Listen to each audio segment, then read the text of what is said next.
저희는 이제 신년 특별 기도회는 2024년 하나님께서 우리 교회 가운데 주시는 표이자 또 목표인 너희는 먼저 그의 나라와 그의 의를 구하라라고 하는 말씀을 함께 살펴보면서 2024년을 향하신 호산나 평화의 교회를 향하신 하나님의 뜻이 무엇인지를 발견하고 기도하기 위해서 이 자리에 있습니다.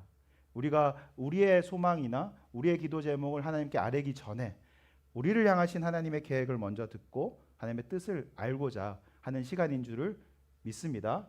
그래서 이 시간 안에서는 우리가 모두 겸손하고 또 주의 말씀에 순종하고자 하는 마음으로 나와 있으리라고 믿습니다. 그러면서 말씀드린 대로 이제 한 구절 한 구절을 살펴보면서 정말로 너희는 먼저 그의 나라와 그의 의를 구하라 라고 하신 하나님의 뜻이 무엇인지를 하나님의 말씀 그대로 살펴보는데 오늘 초점이 있다고 말씀드릴 수 있겠습니다. 그리고 어제 첫째 날에 우리는 너희는 먼저라고 하는 단어에 집중하면서 신앙의 순서를 먼저 정리하시고 무엇보다 우리 가운데 먼저 무엇을 행하라고 하시는 하나님의 말씀은 우리 가운데 우선순위를 정하고 나에게 순종하라는 말씀이기도 하지만 그 순종하기 앞서서 너희는 그 순종을 할 만한 또 그런 의무를 담당할 만한 특권이 있다라는 것에 대해서 말씀해 주시는 것을 어제 알게 되었습니다. 우리 모두 다 하나님의 자녀이기 때문에 먼저 행하는 자들인 줄 믿습니다.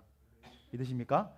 하나님의 백성이기 때문에 먼저 행할 특권을 부여받고 또 심지어는 단순하게 어떤 공급만 받고 또 은혜만 받는 자리에 있는 것이 아니라 하나님과 함께 일할 수 있는 하나님의 사역에 동참할 수 있는 놀라운 특권까지도 우리 가운데 주신 줄을 믿습니다. 그리고 이 특권을 가진 자들마다 주님의 영광에 참여하게 될 줄을 믿습니다. 그 영광은 지금 느끼지 못하고 지금 알 수가 없지만 하나님께서 그 영광을 예배해 두시고 참여하게 될 줄을 믿습니다. 그리고 빌립보서 말씀에도 나와 있듯이 그 영광에 참여하는 자들마다 또 예수 그리스도와 함께 고난도 함께 받아야 될 것입니다. 우리가 예수 그리스도와 함께 고난받고 예수 그리스도와 함께 영광받는 우리 귀한 특권을 누리시는 호사나 평화교회 성도님 되시기를 축복합니다. 그렇다면 오늘 두 번째 내용 그의 나라를 구하라고 말씀하셨는데 그의 나라가 무엇인지를 좀 하나님 말씀 그대로 살펴보려고 합니다. 이 누가복음을 읽었던 4장 18절에서 19절 말씀 중심으로 먼저는 하나님 나라가 왜 중요한가를 살펴보고 그리고 그럼 하나님 나라는 과연 무엇을 의미하는가 그렇다면 하나님의 나라의 백성을 우리는 어떻게 살아야 하는가 이렇게 세 부분으로 살펴본 뒤에 이제 오늘 신년 특별 기도를 또 맞이해서 우리는 어떻게 결단의 기도를 해야 되는지 크게는 네 부분 내용으로 치면 세 부분으로 함께 나누도록 하겠습니다. 먼저 하나님 나라의 중요성을 얘기하도록 하겠습니다. 여러분 이제 하나님 나라라고 하면 어떤 생각이 듭니까? 이 현대인들은 나라라고 생각하면 또 한국에서는 나라라고 배우면 이 세 가지를 꼭 나라의 세 가지 요소, 나라의 3요소 이런 걸 배웁니다. 미국 학생들은 뭐 그런 식으로 배우는지 모르겠는데 저희는 이제 나라를 배우면 나라의 3요소, 그건 백성, 주권, 영토 뭐 이렇게 하면서 한국이 그 독립하기 전까지 영토가 없고 또 하지만 주권과 백성이 있었기 때문에 나라가 있었다. 혹은 그래서 영토를 되찾기까지는 나라가 없었다. 뭐 이런 식으로 하면서 나라의 3요소에 대해서 배웁니다. 그것이 이제 우리가 잘 생각하는 네이션, 나라라고 하는 정의입니다. 현대인들이 가지는 정의. 하지만 성경에서 말씀하실 때 이 나라는 이 바실레이아라고 하는 헬라어라고 하는 단어는 단순히 네이션을 가르치는 것이 아니고 오히려 영어가 더 이제 적합한 단어가 있는데 그것은 바로 킹덤을 얘기합니다. 킹덤. 그 이제 단어 안에도 킹이라고 하는 단어가 들어 있는 것을 잘 알 수 있겠죠. 그러니까 킹덤이라고 하면 그것은 왕이 다스리는 모든 것을 의미합니다. 바실레이아라고 하는 단어 자체도 왕이 다스리는 모든 것을 의미한다고 할 수 있습니다. 거기는 따로 백성이 들어간다던가 주권이 들어간다던가 영토가 들어가기 전에 근데 사실 그거 다 포함이 되겠죠. 왕이 다스리기 때문에. 하지만 그 성경에서 말하는 바실레아 그리고 성경에서 말하는 킹덤 성경에서 말하는 나라의 핵심은 왕의 다스림에 있습니다. 그 왕이 되시는 것 그러니까 하나님의 나라라고 할 땐 하나님은 왕이시다. 하나님은 모든 것의 왕이시다. 사람들에게도 왕이시고 이 땅에도 왕이시고 재물에게도 왕이시고 그래서 하나님은 왕이시다 라고 하는 의미가 그 단어에 들어있다라고 하는 데서부터 이제 하나님의 나라가 왜 중요한지를 얘기할 수 있습니다.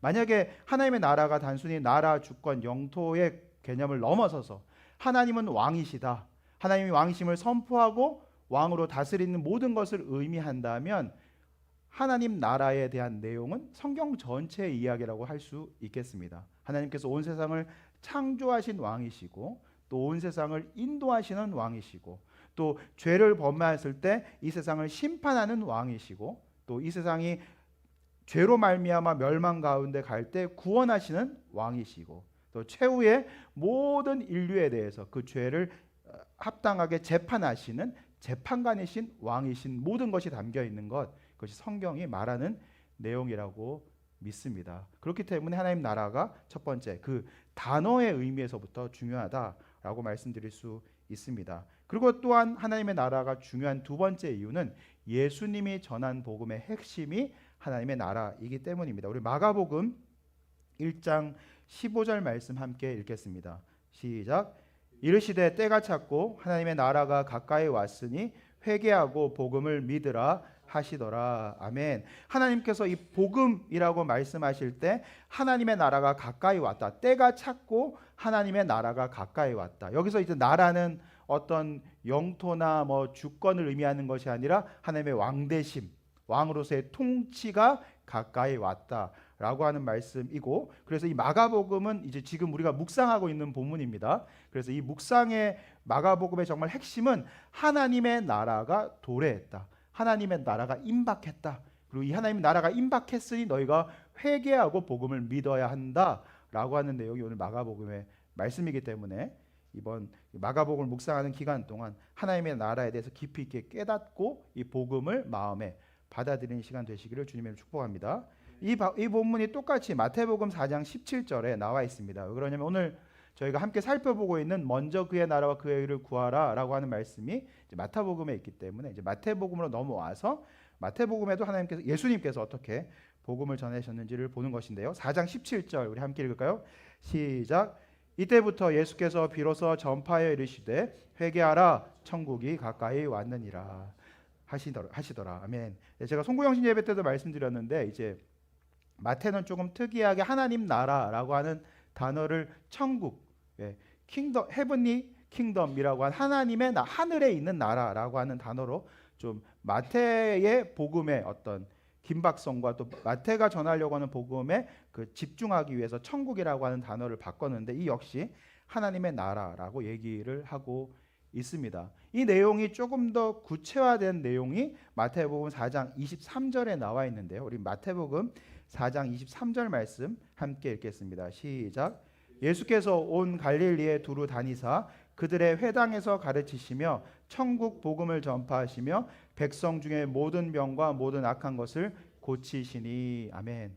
이 말씀은 신학적으로도 예수 그리스도께서 이 땅 가운데 오신 사역을 정리하는 말씀으로 이제 나중에 또 따로 9장 35절 읽겠지만 4장 23절의 핵심적인 내용을 얘기하고 있습니다. 그래서 예수 그리스도께서 이 땅 가운데 오셔서 복음을 전파하시고 핵심적으로 하신 세 가지 일이 무엇인가? 그분은 회당에서 가르치셨다. 주의 말씀을 가르치셨다. 그리고 천국 복음을 전파하셨다. 그리고 악한 백성들의 병을 고치셨다. 치유하셨다라고 하는 것.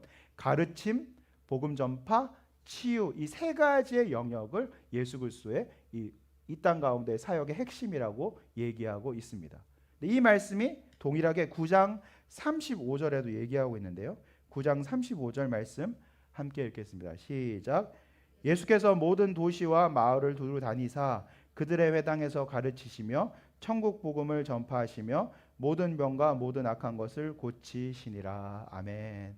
여기서 이제 이 9장 35절은 이 한국어도 사실은 거의 똑같이 표현되어 있는 것처럼 헬라어를 원어를 따졌을 때는 완벽하게 똑같이 그 단어들, 특별히 동사들이 반복되고 있는 것을 보여주고 있습니다. 다시 말해서 4장 23절부터 마태복음 9장 35절까지 예수 그리스도의 사역을 설명하면서 시작, 이제 서론의 격으로 4장 23절로 시작하면서 갈릴리로 시작하여서 예수님께서 가르치시고 천국 복음을 전파하시고 악한 것을 고치셨다, 질병을 고치셨다 라고 하는 말씀으로 시작해서 이 내용을 쭉 설명한 뒤에 9장 35절 마무리하는 내용으로 예수께서 모든 도시와 마을을 두루 다니시며 그들의 회당에서 가르치시며 천국 복음을 전파하시며 모든 병과 모든 악한 것을 고치셨다라고 마무리하는 구조로 되어 있습니다.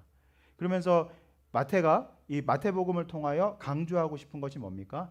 예수님은 천국 복음을 전파하시되 가르침과 치유라고 하는 도구를 쓰셨다라고 하는 것을 얘기합니다. 그래서 여러분이 이제 나중에 성경 공부를 하시면은 알게 되겠지만은 이 마태복음이 4장 23절부터 9장 35절까지 어떤 이렇게 봉투라 이제 그 신학적 그 성경 공부 용어로는 이제 봉투 포함시키다 괄호를 맺다라고 해서 한국어로 잘 이제 그 문학 공부하시면은 수미 쌍관 있잖아요. 처음과 끝을 같게 하고 그 내용이 이 처음과 끝을 설명하는 내용들로 얘기하는 구조로 되어 있으면서 4장 23절부터 9장 35절 전체가 하나님 나라 복음에 대해서 얘기한다라고 많은 이제 주석가들이 또 신학 교수님들이 얘기합니다. 그래서 신학 교수님들 이 부분들을 정리하시면서 뭐라고 말씀하시냐면 4장 23절로 시작된 하나님 나라의 복음이 5장 7절에는 가르침. 제가 이제 마태복음 6장 33절을 설명해 드리면서 산상수훈의 가르침이다라고 말씀드렸잖아요. 그래서 5장부터 7장까지는 가르침의 내용이 나와 있고요. 여러분 나중에 성경을 살펴보시면 잘 아실 텐데. 그리고 8장부터 이제 9장의 내용은 기적 이야기. 예수께서 병을 고치시며 낫게 하시는 10개의 기적 이야기로 구성되어 있음을 볼 수 있습니다. 그리고 그 중심에 6장 33절 같이 하나님 나라의 복음을 선포하셨다라고 하는 내용이 들어가 있는 것이죠. 그러면서 4장 23절부터 9장 35절까지 얘기하는 바가 뭡니까? 예수님은 그의 사역의 전체를 하나님 나라의 복음을 전파하는 데 힘쓰셨고 그것을 말씀으로도 전파하시고 또 말씀으로만 전파하시는 것이 아니라 사람들의 삶에 들어가셔서 병을 고치심으로 또 사역으로 또한 기도로 전파하셨다. 그래서 그분의 말씀과 기도의 핵심은 하나님 나라의 복음이다라고 하는 것을 마태복음이 얘기하고 있습니다. 이렇듯 마태복음이 전체로 얘기해 주는 내용이 바로 하나님 나라가 임했고 마태복음은 성취라고 하는 단어가 조금 더 그 마태복음의 핵심적인 내용이기 때문에 하나님 나라가 도래했고 하나님 나라가 역사하는 것이 예수 그리스도를 말미암아 성취되었다. 어떻게? 말씀으로 또한 어떻게? 치유로 성취되었다라고 말씀하시면서 예수 그리스도가 전한 복음의 핵심이 하나님 나라 복음이었다. 이렇게 얘기하고 있습니다. 그리고 잊지 마십시오. 하나님 나라라고 하는 것은 하나님의 왕대심을 전하셨다. 이렇게 얘기하고 있습니다. 그래서 이제는 누가는 이 내용들에 대해서 예수님이 이 땅 가운데 계실 때만 그래서 십자가까지 이제 십자가를 통하여서 구원을 베푸시고 하나님의 왕대심을 선포하셨기 때문에 그러면 끝났나라고 하는 것이 아니라 예수 그리스도가 십자가로 부활하신 이후에도 이 하나님 나라의 복음이 예수 그리스도의 복음의 핵심이었다라는 표현을 알려주고 있는데요. 그것이 사도행전 1장 3절에 나와 있습니다. 사도행전 1장 3절 함께 읽겠습니다. 시작. 그가 고난 받으신 후에 또한 그들에게 확실한 많은 증거로 친히 살아계심을 나타내사 40일 동안 그들에게 보이시며 하나님 나라의 일을 말씀하시니라. 아멘. 이제 좀 짧게 이거는 굉장히 사실은 뭐 신학교는 한 학기 기간 동안 배우는 내용인데 제가 이제 하나님 나라라고 하는 단어를 설명해 드리고 또 마가복음으로 시작해서 마태복음 또 누가 오늘 또 본문을 좀 나중에 살펴보겠지만 누가복음 사도행전에 이르기까지 예수 그리스도의 삶 전체가 하나님 나라 복음을 전파하신다는 얘기들을 알 수가 있고 이 사도행전 1장 3절이 마치 어떤 결론을 짓는 것처럼 고난 받으신 이후에도 예수 그리스도의 그 입에서는 하나님 나라의 일을 말씀하고 계신다라고 하는 것을 얘기하고 있습니다. 예수 그리스도가 전한 복음의 핵심이 하나님 나라의 복음이라고 한다면 우리 역시 어떻게 해야겠습니까? 하나님 나라 복음에 관심을 가져야겠죠. 동의하십니까? 그리고 여기까지 왜 중요한지는 잘 이해가 되셨나요? 뭐 내 삶에는 아직 안 중요해 보일 수 있겠지만 예수님은 중요하게 여기셨다는 걸 동의하십니까?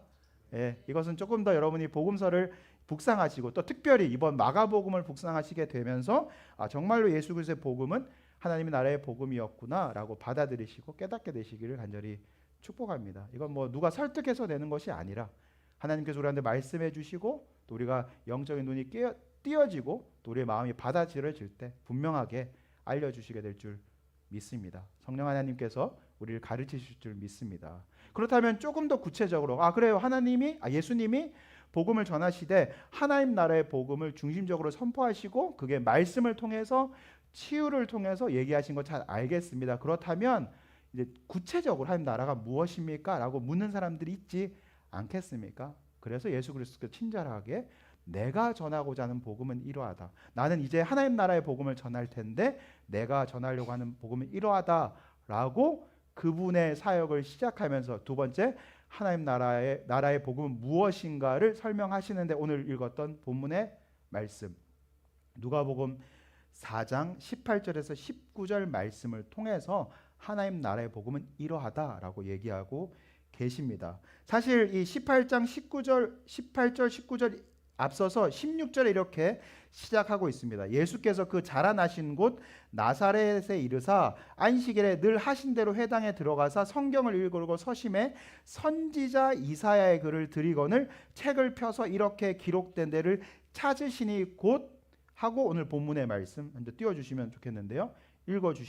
주신 것입니다. 그러고 이제 잠깐 띄워주시고 그 뒤에 20절에 어떻게 하시냐 20절 21절에 어떻게 하시냐면 책을 덮어 그 맡은 자에게 주시고 앉으시니 회당에 있는 자들이 다 주목하여 보더라. 이에 예수께서 그들에게 말씀하시되 이 글이 오늘 너희 귀에 응하였느니라 하시니라고 마무리를 하고 계십니다. 다시 말해서 예수 그리스도가 내가 이제는 이 땅 가운데 복음을 전파할 텐데 하나님 나라의 복음을 전파할 것이다. 하나님 나라의 복음이란 무엇이냐? 바로 이사야가 예언했던 이 18절 19절의 이야기다라고 하는 것입니다. 그래서 여러분 이렇게 얘기하시면 됩니다. 누가 하나님의 나라의 복음이 무엇입니까? 라고 물으면 이 누가복음 4장 18절 19절을 읽어드리면 됩니다. 예수가 전한 복음이 이것이고 하나님 나라의 복음은 이것입니다라고 명확하게 예수님은 짚어서 말씀하고 계시는 것입니다. 그럼 다시 한번 우리가 예수께서 전하려고 하는 복음, 예수께서 우리 가운데 들려주고 하고자 하는 하나님의 복음이 이것이구나라고 믿음으로 받아들이시면서 우리 18절 19절 말씀 한 목소리로 크게 읽겠습니다. 시작. 주의 성령이 내게 임하였으니 이는 가난한 자에게 복음을 전하게 하시려고 내게 기름을 부으사 나를 보내사 포로된 자에게 자유를 눈먼 자에게 다시 보게 함을 전파하여 눌린 자를 자유롭게 하고 주의 은혜를 전파하게 하려 하심이라. 아멘. 아멘. 제가 좀 긴 시간 좀 설명을 해드렸는데 조금 더 축약해서 혹은 그 앞에 부분들은 전체적인 흐름이고 제가 어떤 배경을 설명해 드린 거라면 오늘 한 가지만 기억해야 된다고 하면 이 말씀만 기억하시면 좋겠어요. 하나님 나라가 무엇이냐? 하나님 나라를 먼저 구하라고 할 때 하나님 나라가 무엇이냐? 바로 이 말씀이다 라는 것을 기억하시면 좋겠습니다. 하나님 나라는 무엇입니까? 하나님이 왕이시다라는 것이 선포되는 것인데 무엇보다 가난한 자에게 복음이 전파되는 것입니다. 심령이 가난한 자는 복이 있나니 하나님 나라를 볼 것이다 라고 하시는 그 말씀처럼 우리의 심령을 가난하게 하는 자들 또한 이 땅 가운데 가난한 가운데 살아가는 자들에게 주께서 무엇을 전파하신다? 복된 소식, 좋은 소식을 전파하시는 것, 그것이 하나님의 통치하십니다. 근데 그 복된 소식이 무엇입니까? 포로된 자는 자유케 될 것이다. 너희가 묶여 있는 것들이 있느냐? 실제로 이때는 이스라엘 백성들이 묶여 있고 로마의 백성 가운데 있었어요.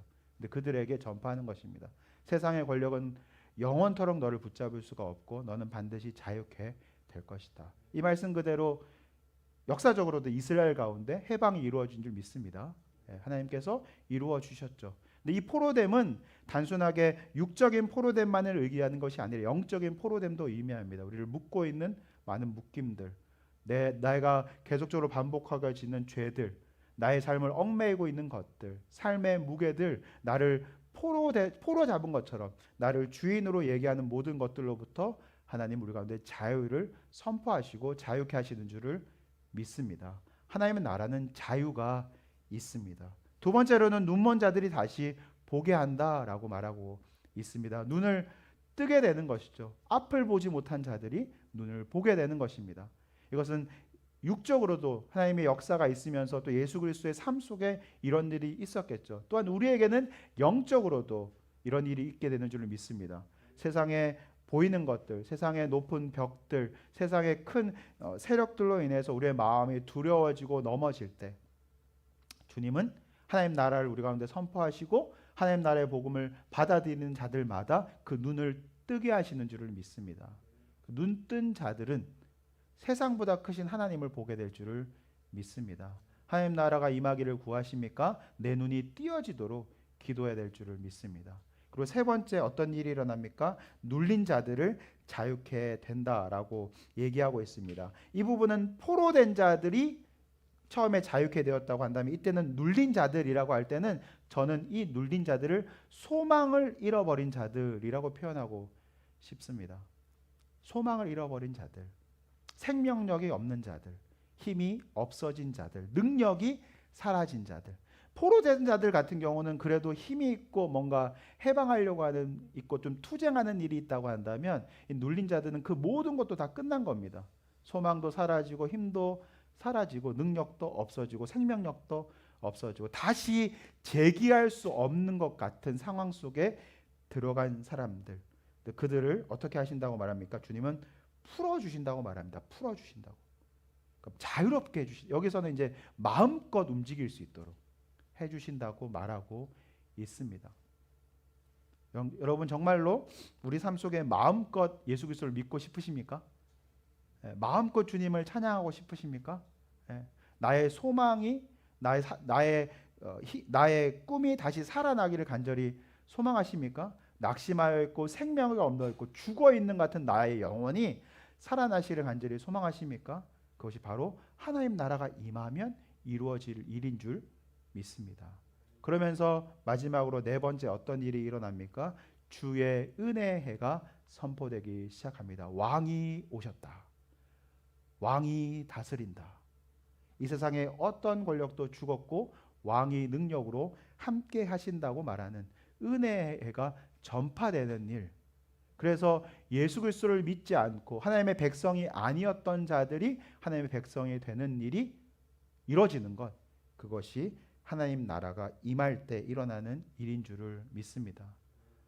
그러니까 하나님은 예수 그리스도는 이 세상을 어떻게 보시는지를 잘 아시겠죠. 긍휼의 마음으로 보고 계십니다. 우리가 포로된 이유가 우리의 죄 때문인지 아니면 우리가 죄가 아니라 남들의 죄와 남들의 억압 때문인지 이 상황 속에는 상관하지 않으십니다. 우리의 포로됨을 주님은 불쌍히 여기고 계시는 것입니다. 그리고 우리가 눈이 멀어서 주께서 우리가 눈을 뜨게 해주셨음에도 불구하고 여전히 눈이 멀어 있고 앞을 보지 못할 때 그것이 어디로부터 왔는지 심지어 부모의 죄인지 그 사람의 죄 때문인지를 상관하지 않으시고 하나님의 영광 때문에 그가 눈이 멀었다고 말씀하시며 우리의 눈먼 것을 긍휼히 여기고 계시는 것입니다. 우리가 소망을 잃어버린 것도 우리의 잘못으로 시작될 때가 참 많이 있겠지만 하나님 예수님께서는 우리를 긍휼히 여기시고 너의 눌린 것, 소망 없는 것의 원인을 먼저 말씀하시기보다 너희가 지금 당장 너희를 자유롭게 할 것이다. 내가 너에게 은혜를 베풀 것이다 라고 얘기하고 있는 것입니다. 이 내용이 바로 하나님 나라의 복음인 줄을 믿습니다. 믿으십니까? 믿으십니까? 이 복음이 우리 가운데 왔음을 믿으십니까? 근데 왜 우리는 이 복음을 못 누리고 있을까요? 우리 다 예수 그리스도 믿으십니까? 예수 그리스도를 믿었다는 것은 이 복음을 받아들였다는 것이고 믿는 것인데 왜 우리는 이 복음을 누리지 못할까요? 그런 상황은 사실상 저는 많이 비유하는 것은 우리나라 사람들이 제일 잘 이해할 수 있는데 아직 예수 그리스도의 나라가 선포되긴 했지만 완전히 해방된 것이 아닌 상황 속에 있기 때문이다라고 말씀드릴 수 있겠습니다. 아직 이 세상의 주관자는 사탄이고 예수 그리스도의 왕되심은 예수 그리스도가 다시 오실 때까지 이루어지지 않았다라고 말씀드릴 수 있겠죠. 다시 말해서 일제가 우리를 다스리고 아직 해방되지 않은 시기 속에 우리가 살고 있기 때문에. 하지만 우리는 독립운동을 했고, 그리고 우리나라를 위한 임시정부가 세워져서 우리나라가 국권을 회복하기 위한 일들이 이미 이루어지고는 있지만, 내가 거하고 있는 한국 땅 가운데는 여전히 일제가 있고, 그 일제의 권한 때문에 그들의 다스림도 받고 있기 때문에, 다시 말해서 나는 한국민이라고 하는 독립, 한국 사람이라고 하는 민족성은 살아 있지만 외부적으로는 또 다른 권력의 다스림을 받는 이중적인 상황에 빠져 있기 때문에 우리는 하나님 나라의 복음을 받아들였음에도 불구하고 충분히 누릴 수 없는 상황 속에 있다라고 말씀드릴 수가 있겠습니다. 그래서 교회에 들어오면 하나님 나라가 너무 잘 느껴지죠. 할렐루야. 예, 자유함이 느껴지고 눈이 떠지고 복음이 느껴집니다. 여기서 뭐 자유롭게 할 수 있어요. 근데 이제 교회를 나가고 차를 타서 집으로 가는 순간 자식들 보고 또 남편이나 아내를 보고 내가 해야 될 쌓여 있는 일들을 보고 또 사업장에 나가고 어려움을 겪게 되면 나는 더 이상 이 하나님 나라의 복음이 이루어지지 않는 것처럼 느껴지게 되는 것입니다. 그러면서 예수 그리스도께서는 이 상황을 잘 아시고 하나님 나라의 복음을 받아들이되 이 세상의 다스림 가운데 사는 사람들에게 어떻게 살아야 되는지를 주기도문을 통해서 잘 알려주고 있습니다. 이제 세 번째, 이 어려운 세상 속에서 그럼 하나님 나라의 복음을 가지고 사는 것은 무엇인가를 함께 살펴보도록 하겠습니다. 마태복음 6장 9절에서 10절까지 말씀을 한 목소리로 읽겠습니다. 시작. 너희는 이렇게 기도하라. 하늘에 계신 우리 아버지여, 이름이 거룩히 여김을 받으시오며 나라가 임하시오며 뜻이 하늘에서 이루어진 것 같이 땅에서 이루어지이다. 아멘. 너희가 이 세상에 살아갈 때에는 악한 것을 경험하고 어려움을 경험하고 또 시험에 빠질 수가 있고 또 세상의 유혹에 흔들릴 수가 있겠지만, 너희가 늘 주께 나와 기도할 때에는 먼저 하나님의 나라를 구해라.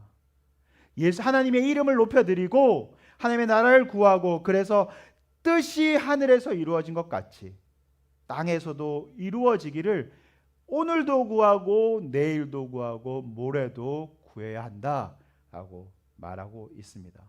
여러분 잘 보시면 독립운동을 한창 얘기할 때 이제 1910년에 한일 합방의 수치스러운 일들이 일어나고 일제가 다스림으로 시작될 때 사실상 모든 것이 다 끝나버린 줄 알고 더 이상 우리는 해방할 수 없겠다라고 하는 사람들로 많았습니다. 우리 암살이라고 하는 영화 보셨나요 혹시?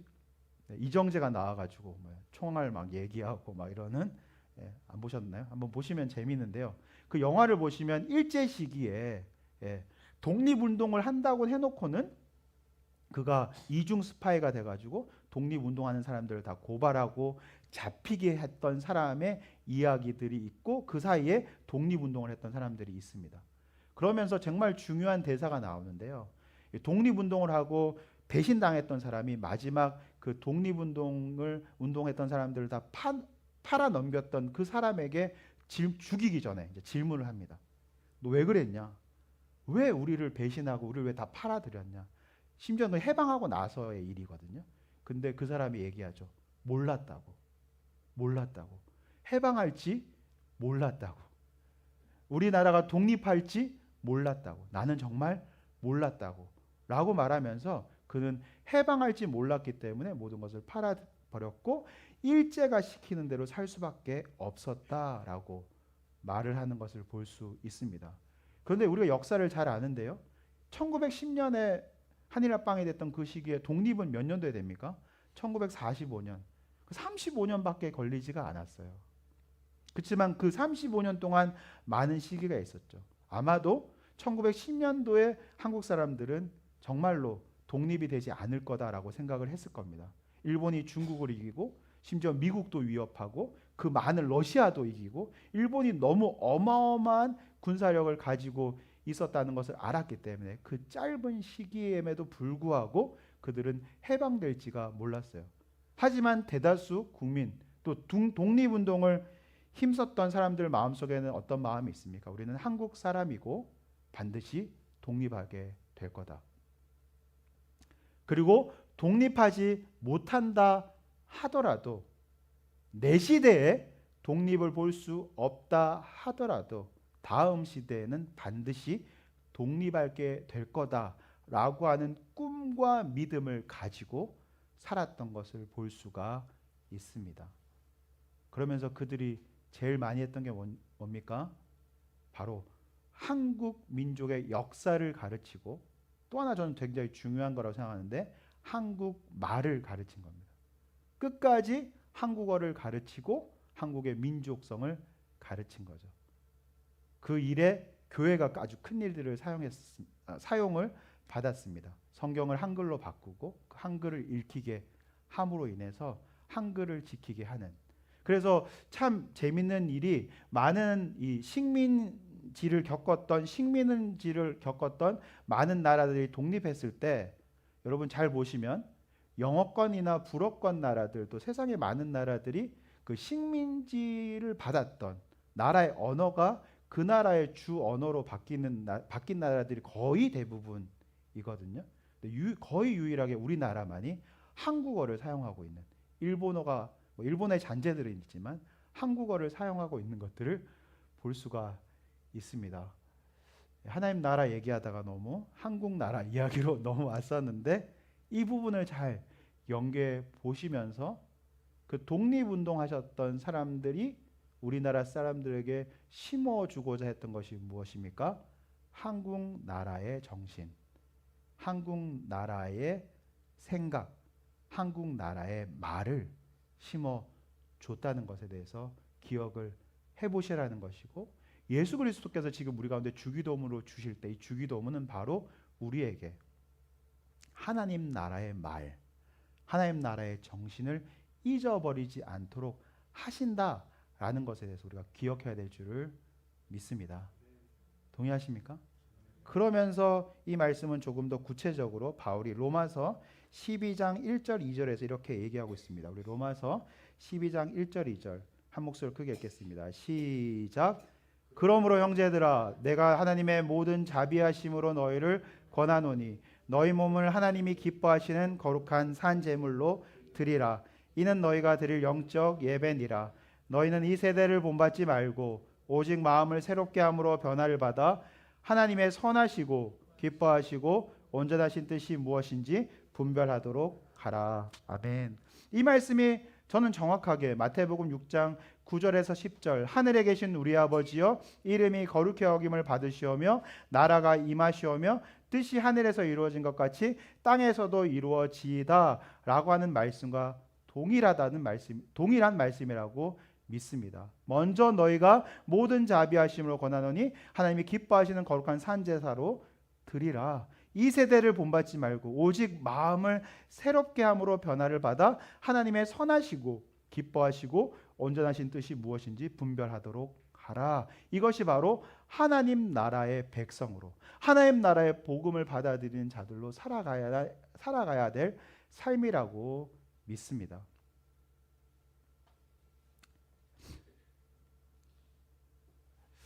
오늘 하나님의 나라에 대해서 말씀을 맺도록 하겠습니다. 오늘 하나님의 나라에 대해서 말씀을 드렸어요.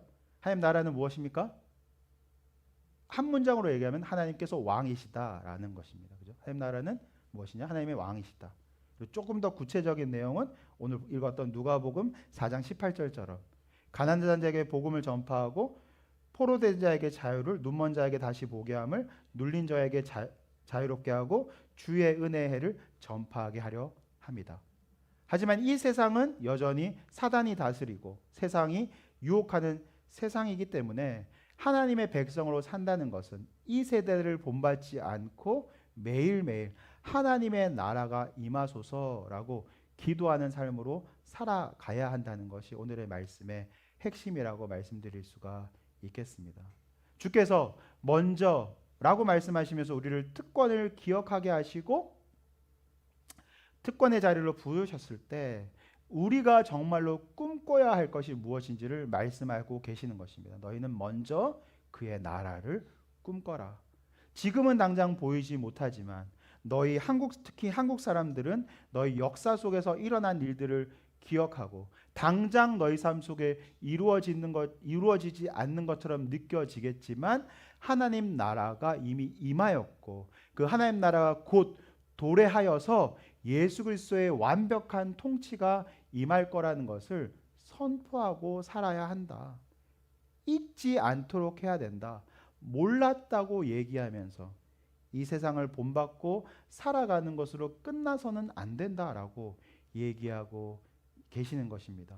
여러분을 이것을 품으실 때 우리의 인생은 바뀌게 될 줄을 믿습니다.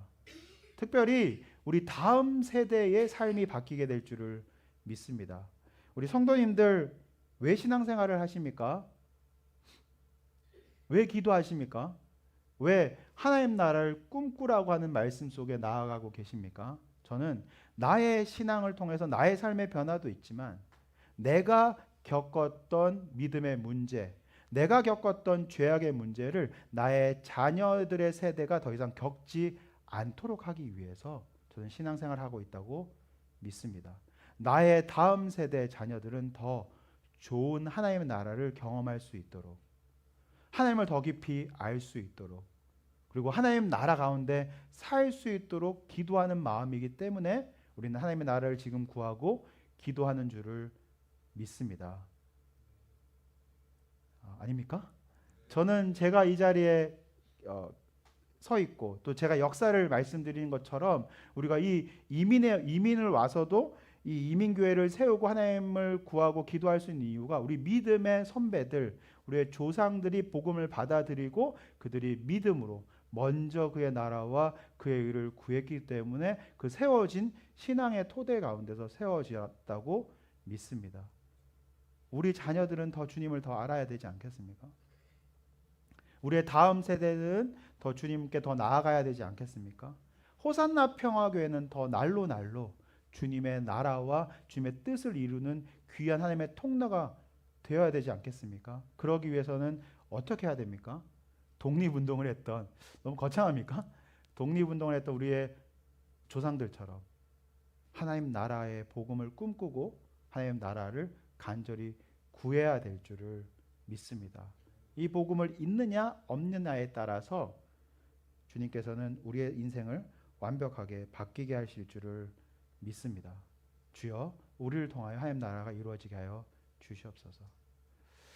오늘 저도 말씀을 준비하면서 오늘 말씀 전하는 게 제일 어려울 거다 이런 생각을 했습니다. 내용도 좀 길고 또 어떤 의미에서 우리 인생과 떨어져 있죠.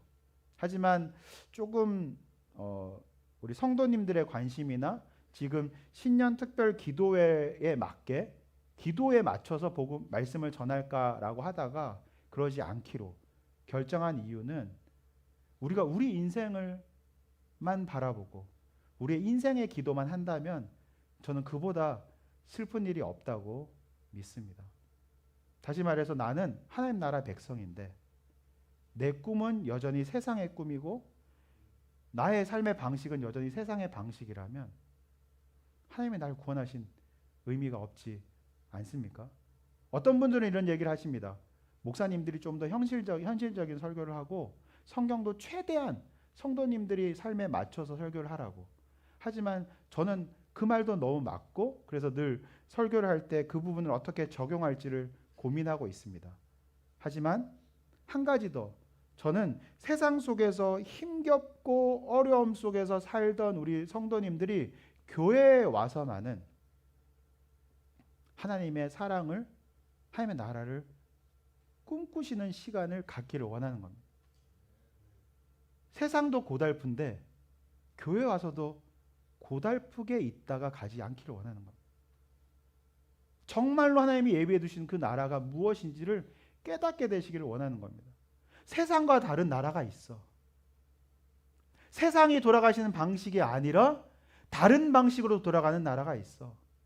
포로된 자들에게 억압하고 그들에게 고통을 주는 것이 핵심이 아니라 자유를 주는 나라가 있어. 눈먼 자들이 눈이 띄어지는 나라가 있어. 소망이 없고 능력이 없으면 제 아래층에 있어야 되는데 아니 그 소망이 없고 능력이 없는 사람들이 오히려 특권층에 있고 가장 좋은 다이아몬드라고 하는 자리에 있을 수 있는 나라가 있어. 라고 하는 꿈을 품게 되는 것, 저는 그것이 교회가 해야 될 일이라고 생각합니다. 아예 딴 세상으로 옮겨오는 것, 다른 나라를 한 번은 경험하게 되는 것, 다른 나라를 한 번은 보게 되는 것. 그래서 다시 세상 속에 들어가서 그 문제가 아무것도 해결되지 않는다고 하더라도 내가 경험했던 새로운 꿈 때문에, 내가 경험했던 하나님의 나라 때문에 그 세상이 달리 보이게 되는 역사가 일어나게 되는 것, 저는 그것이 교회의 역할이라고 생각이 됩니다. 그것은 포기할 수가 없죠. 그래서 그의 나라의 수준이나 그의 나라에 조금 더 멀리 있는 그 느낌을 더 이상 가까이 오게 할 수는 없는 겁니다. 저 멀리 있을 수 있어요. 꿈같이 느껴질 수가 있겠습니다. 하지만 하나님은 말씀하고 계시는 거예요. 하나님의 나라를 꿈꿔라. 아무도 그 나라가 지금 당장 임할 거라고 믿지 못한다고 하더라도 하나님 나라를 꿈꾸는 자들에게 하나님 나라를 보이실 거다 약속하고 계시는 것입니다. 우리 교회를 볼 때 부흥이 언제 올까? 우리 교회의 성도님들의 수준과 또 성도들의 어떤 비율에 있어서 우리는 어떤 변화를 가질 수 있을까? 막막함이 있을 수가 있겠습니다. 너무 갑자기 담임 목사의 고민을 제가 불쑥 얘기한 건가요?